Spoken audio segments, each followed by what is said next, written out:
नमस्कार। आज हम आपके समक्ष जो शो प्रस्तुत करने जा रहे हैं वो ध्वनि, प्रकाश और दृश्यों का एक कलात्मक संयोजन है। इस शो को प्रभावी बनाने के लिए हमने कुछ रचनात्मक स्वतंत्रताएं ली हैं और हमें पूर्ण विश्वास है कि आप इस शो का भरपूर आनंद लेंगे। आपसे निवेदन है कि शो के दौरान अपना मोबाइल फोन साइलेंट मोड पे रखें या फिर स्विच ऑफ कर दें। धन्यवाद।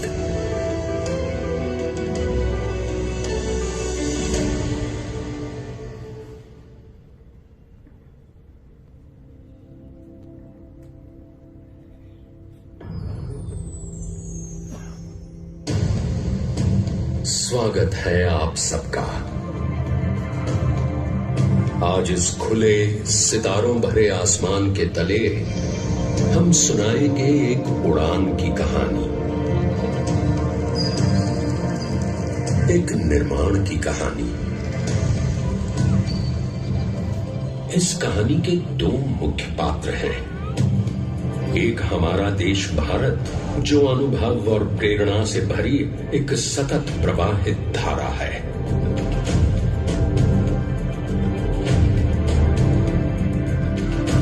और दूसरी नव्या, जो भारत का कल है, एक उत्सुक, चंचल और जिज्ञासा से भरी देश की बेटी, जो कुछ नया जानना चाहती है।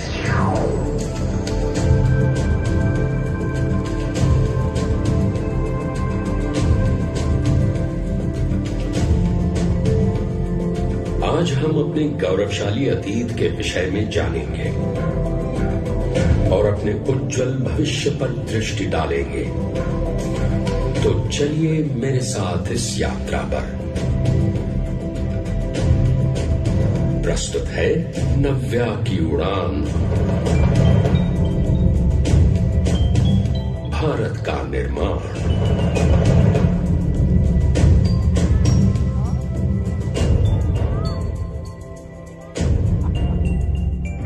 पांचवी शताब्दी की बात है, जब आर्यभट्ट नामक महान गणितज्ञ ने बताया कि पृथ्वी एक अक्ष पर घूमती है, पर गिरती नहीं। नहीं नव्या, गुरुत्वाकर्षण यानी ग्रेविटी के कारण ऐसा नहीं होता। और इसी पर प्रकाश डालने वाले थे 12वीं शताब्दी में हमारे गणितज्ञ भास्कराचार्य, जिन्होंने गुरुत्वाकर्षण की शक्ति को पहचाना और प्रख्यात खगोल शास्त्री यानी कि एस्ट्रोनॉमर वराहमिहिर द्वारा रचित सूर्य सिद्धांत में इसका वर्णन भी किया गया है। मध्ये सामंतदस्य भूगोलो व्योमनि तिष्ठति बिभ्राणाः परमं शक्तिं ब्रह्मणो धरनात्मिकम्। 17वीं शताब्दी में जाकर पश्चिमी दुनिया ने ग्रेविटी के नियम का उद्घोष किया, यानी गुरुत्वाकर्षण के नियम को विश्व ने 500 साल बाद जाना। यानी अंतरिक्ष ज्ञान में हम युगों युगों से कुशल थे।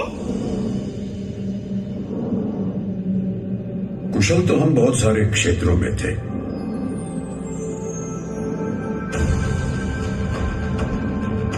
शून्य यानी जीरो और दशमलव यानी डेसिमल सिस्टम के जन्मदाता तो हम ही हैं नव्या। हमारे यहां गणित और अंतरिक्ष विद्या की एक अद्भुत साझेदारी रही है। चलो अब 20वीं शताब्दी की बात करते हैं। जब 1947 में हम आजाद हुए तो फिर तिरंगे को आसमान से कहीं ऊपर फहराने का स्वप्न भी जागृत हुआ और शताब्दियों के ज्ञान को नई ऊंचाइयों तक ले जाने का अवसर मिला।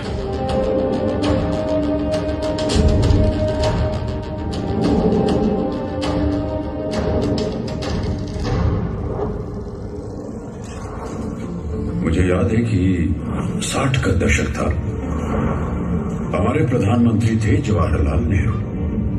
जिनके कार्यकाल में वैज्ञानिक डॉक्टर विक्रम साराभाई तथा डॉक्टर रामनाथन और उनके साथियों की मेहनत से Indian national committee for space research INCOSPAR INCOSPAR का जन्म हुआ। इनकोस्पार? हाँ, जिसका बाद में नाम पड़ा इसरो। इसरो का नाम तो मैंने भी सुना है। जरूर सुना होगा तुमने।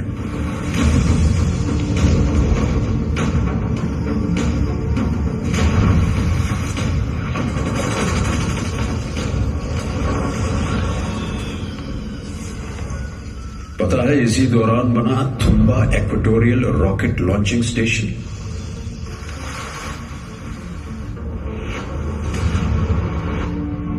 और 1963 में यहीं से पहला साउंडिंग रॉकेट प्रमोचित यानी लॉन्च हुआ। यानी वो रॉकेट जिसके उपयोग से उपग्रहों को लॉन्च करने में मदद मिली।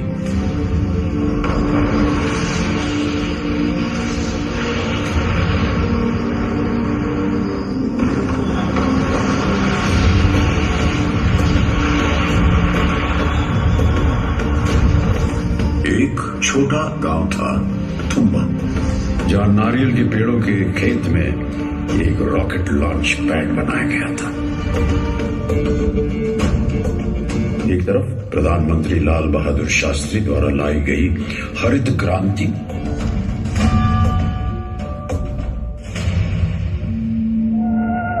और दूसरी ओर आसमान के माध्यम से किसानों को मिल रही अमूल्य जानकारी टीवी कार्यक्रम कृषि दर्शन से, जिससे देश के विकास में किसानों की भागीदारी और बढ़ गई।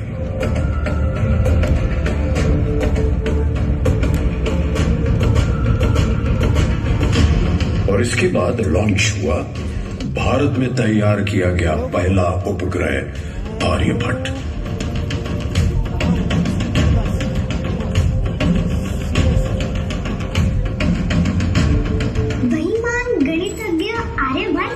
जिनकी बात हमने पहले भी की थी। हाँ, बिल्कुल।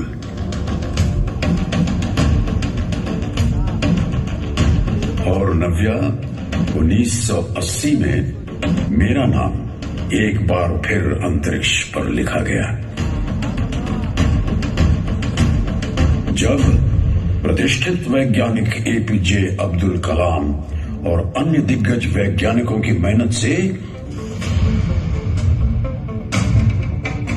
मेरे पहले स्वदेशी सैटेलाइट लॉन्च व्हीकल SLV-3 से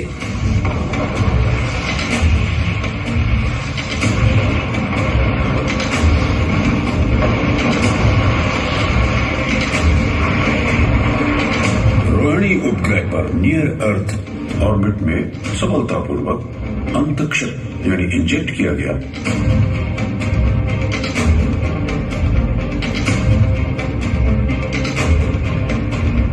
में स्पेस क्लब का एक विशेष सदस्य बन गया। फिर 1984 में आया वो पल जिसने पूरे देश को मंत्रमुग्ध कर दिया। वार्डन लीडर राकेश शर्मा, सारे राष्ट्र का ध्यान आपके तरफ है और हम सब आपको बधाई देते हैं। यह एक ऐतिहासिक कदम है। मेरी आशा है कि इससे हमारा देश अंतरिक्ष के प्रति जागरूक होगा। ऊपर से भारत कैसा दिखता है आपको? मैं बगैर किसी झिझक के कह सकता हूँ कि सारे जहां से अच्छा। मैं समझ गई। अंतरिक्ष में कदम रखा एक भारतीय ने। अंतरिक्ष में गूंज रहा था प्रताप भारत का, विश्व भी देख रहा था प्रकाश भारत का।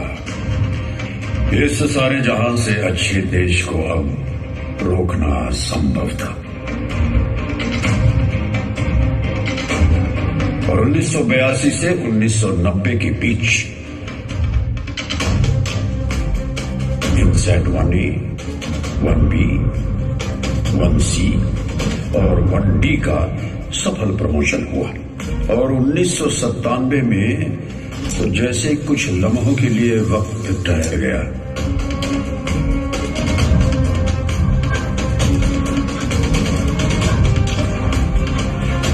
जब तुम्हारी ही जैसी एक बेटी ने स्पेस शटल कोलंबिया में उड़ान भरी।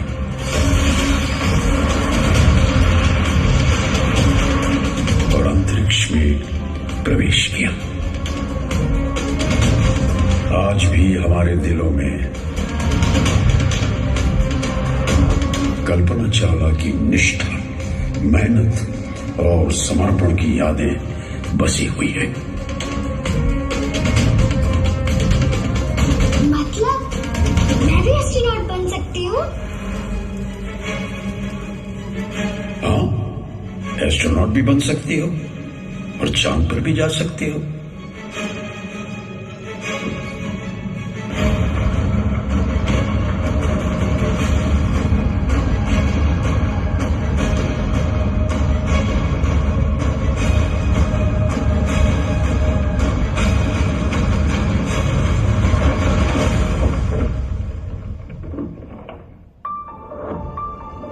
एक और महत्वपूर्ण बात जो तुम्हें जाननी चाहिए। 2003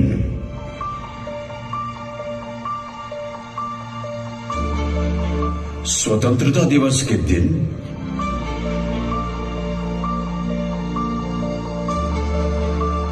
प्रधानमंत्री अटल बिहारी वाजपेयी ने घोषणा की कि हम अपना अंतरिक्ष यान चांद तक भेजने के लिए तैयार हैं।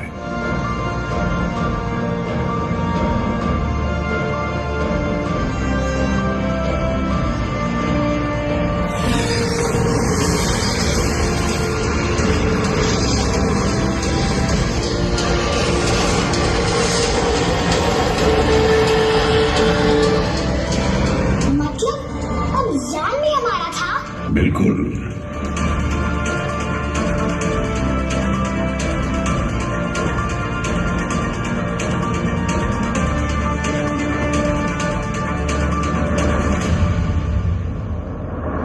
और 2008 अक्टूबर में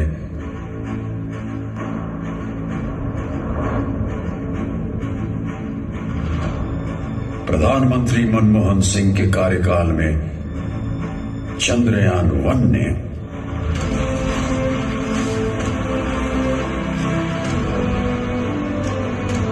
चांद पर देश का झंडा फहरा दिया।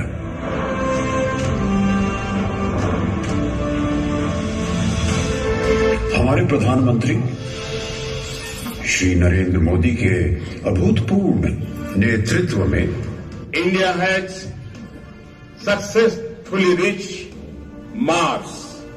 इतनी बड़ी सिद्धि प्राप्त होती है वो वैज्ञानिकों के विश्वास के कारण, उनके पुरुषार्थ के कारण, उनकी प्रतिबद्धता के कारण।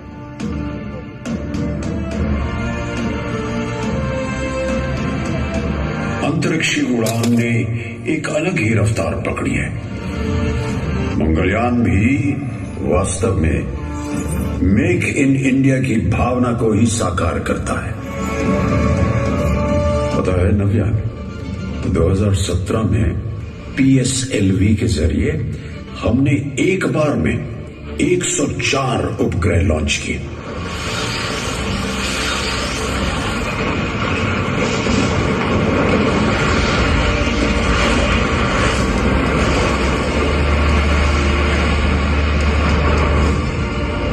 ये अपने आप में ही एक विश्व रिकॉर्ड था। इस बात से मुझे गर्व होता है कि इन